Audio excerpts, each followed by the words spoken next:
Kumbh Mela viral താരത്തിന്റെ വിവാഹ വിവാദത്തിൽ സർട്ടിഫിക്കറ്റുകളുടെ ആധികാരികതയിൽ പോലീസ് അന്വേഷണം ആരംഭിച്ചു. വിവാഹം രജിസ്റ്റർ ചെയ്ത പൂവാർ പഞ്ചായത്തിൽ ആധാർ, ജനന സർട്ടിഫിക്കറ്റ്, പാൻ കാർഡ് എന്നിവ പരിശോധിച്ചു. സർട്ടിഫിക്കറ്റുകൾ പ്രകാരം പെൺകുട്ടിക്ക് 18 വയസ്സ് പൂർത്തിയായിട്ടുണ്ട്. റിപ്പോർട്ട് നാളെ DGPക്ക് കൈമാറും.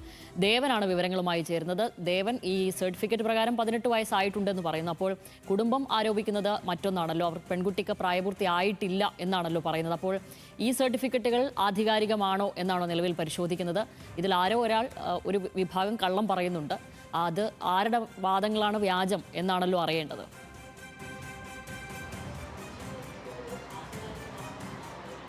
തീർച്ചയായും ശ്യാമിലി, അത് തന്നെയാണ് ഇനിയിപ്പോൾ അറിയേണ്ടതും. കഴിഞ്ഞ മാസം മാർച്ച് 11-ാം തീയതിയാണ് തിരുവനന്തപുരം അരമാനൂർ നയന ക്ഷേത്രത്തിൽ വെച്ച് കുംഭമേളയിലൂടെ പ്രശസ്തമായ വൈറൽ താരം മൊണാലിസയും ഒപ്പം തന്നെ ഫർമാൻ ഖാനും തമ്മിൽ വിവാഹം നടക്കുന്നത്. അതിനുശേഷം ഒട്ടേറെ വിവാദങ്ങൾക്ക് കൂടി വിവാഹം വഴിവെച്ചിട്ടുണ്ടായിരുന്നു. പ്രത്യേകിച്ചും ആ വിവാഹത്തിൽ CPM സംസ്ഥാന സെക്രട്ടറി MV ഗോവിന്ദൻ മാഷും ഒപ്പം തന്നെ മന്ത്രി B ശിവൻകുട്ടിയും CPIM ജില്ലാ സെക്രട്ടറി ആക്ടിംഗ് സെക്രട്ടറി ആയിട്ടുള്ള A റഹീമും അടക്കമുള്ളവരെല്ലാം തന്നെ പങ്കെടുക്കുകയും ചെയ്തിട്ടുണ്ടായിരുന്നു. തൊട്ടു പിന്നാലെയായിരുന്നു ഈ വിവാഹം അംഗീകരിക്കാൻ ഈ പെൺകുട്ടിയുടെ പിതാവ് സമ്മതിച്ചിട്ടുണ്ടായിരുന്നില്ല. മാത്രമല്ല ഈ വിവാഹത്തിന് പിന്നിൽ മതപരിവർത്തനമാണ് ഉദ്ദേശമെന്നും പെൺകുട്ടിക്ക് പ്രായപൂർത്തിയായിട്ടില്ല എന്നുള്ള ആരോപണം ഉന്നയിച്ചുകൊണ്ടായിരുന്നു പിതാവ് രംഗത്തിട്ടുണ്ടായിരുന്നത്.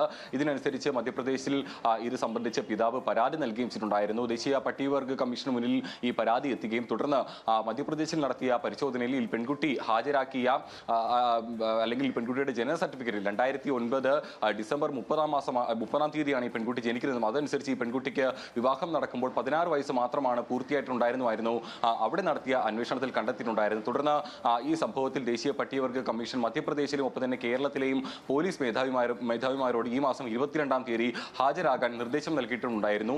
ഇതിന്റെ അടിസ്ഥാനത്തിൽ DGPക്ക് അല്ലെങ്കിൽ ഇതിന്റെ അടിസ്ഥാനത്തിലാണ് ഇപ്പോൾ കഴിഞ്ഞ ദിവസം തമ്പാനൂർ പോലീസിനോട് ഈ കേസിന്റെ വിശദാംശങ്ങൾ അല്ലെങ്കിൽ ഈ രേഖകളുടെ ആധികാരികത പരിശോധിക്കാനായി സംസ്ഥാന പോലീസ് മേധാവി നിർദ്ദേശം നൽകിയിട്ടുണ്ടായിരുന്നത്.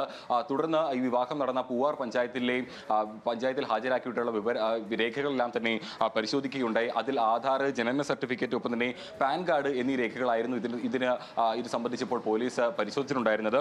ഈ 3 രേഖകളിലും ഈ പെൺകുട്ടിയുടെ വിവാഹപ്രായം സംബന്ധിച്ച് വേറെ മറ്റു കുഴപ്പങ്ങളൊന്നും ഇല്ല എന്നുള്ളൊരു കണ്ടെത്തലിലേക്കാണ് ഇപ്പോൾ പോലീസ് എത്തിയിട്ടുണ്ടായിരിക്കുന്നത്. ഈ 3 രേഖകളിലും പെൺകുട്ടിയുടെ ജനന തീയതി അനുസരിച്ചുകൊണ്ട് പെൺകുട്ടിക്ക് 18 വയസ്സ് പൂർത്തിയായി എന്നുള്ളൊരു കണ്ടെത്തലാണ് ഇപ്പോൾ സംസ്ഥാന പോലീസിനുണ്ടായിരിക്കുന്നത്. ഈ റിപ്പോർട്ട് ഏതായാലും 22-ാം തീയതി ഹാജരാകുമ്പോൾ സംസ്ഥാന പോലീസ് മേധാവി ദേശീയ പട്ടികവർഗ കമ്മീഷന് മുന്നിൽ ഹാജരാക്കും. ഷാമിൽ പറഞ്ഞതുപോലെ തന്നെ ഒരുപക്ഷേ ഈ പരാതി അല്ലെങ്കിൽ ഈ വിവാഹത്തിന് സമ്മതിക്കാത്ത പെൺകുട്ടിയുടെ പിതാവ് അവിടെ നൽകിയിരിക്കുന്ന പരാതിയിൽ ഏതെങ്കിലും തരത്തിൽ വ്യാജരേഖകൾ ഉപയോഗിച്ചിട്ടുണ്ടെന്നുള്ളൊരു കണ്ടെത്തലാണ്, അല്ലെങ്കിൽ അതാണ് എനിക്ക് കണ്ടെത്തിയിട്ടുള്ളത്. അതല്ലെങ്കിൽ പെൺകുട്ടി